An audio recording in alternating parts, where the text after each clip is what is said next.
kontekstin e bullizmit, e para njerë është shumë e thjeshtë të hapësh një account falso, mund mjafton një email dhe një email, tani me inteligjencën një numër telefoni, një problem tjetër është inteligjenca artificiale në këtë rast, sepse e ndihmon shumë duke krijuar emra, duke krijuar identitete falso, fotografi, video.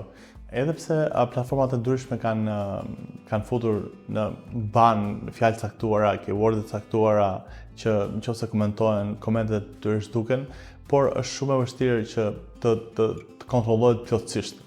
Çdo profil në Instagram, në Facebook, në TikTok ka një seksion që quhet parental control ose në TikTok është family sharing, që prindi fut accountin brenda të fëmijës tij dhe e mban të monitoruar kë bën follow, çfarë komenton, vendos fjalët që ai duhet përdori ose jo brenda në platformë dhe pastaj monitoron kohën se sa duhet të ri aplikacioni fiket kur personi kalon një minutar caktuar, i monitoron kush i bën follow dhe kë ka bërë follow.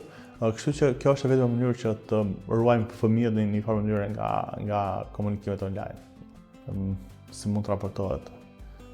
Është e vështirë sepse sidomos për gjuhën shqipe njerë shumë nëse inteligjenca artificiale për gjuhë të ndryshme, përveç se YouTube-it që e njeh edhe gjuhën shqipe, nëse postohet një video, hiqet direkte, e njëjta gjë edhe në Meta.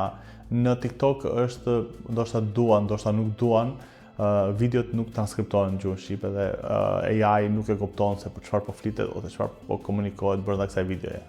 Neve duhet të fillojmë pak me edukimin e këtyre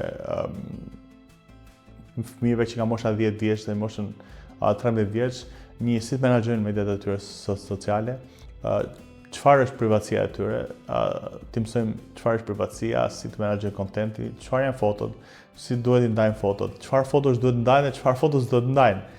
Foto personale asnjëherë. Sado shok apo shoqe ta kemi dikë, foto personale në momente sado familjare, intime, asnjëherë nuk duhet ndar. Të kuptojmë se çfarë është privatësia, mos ndajmë locationin ku jemi, ku ndodhemi, sidomos për minorenët.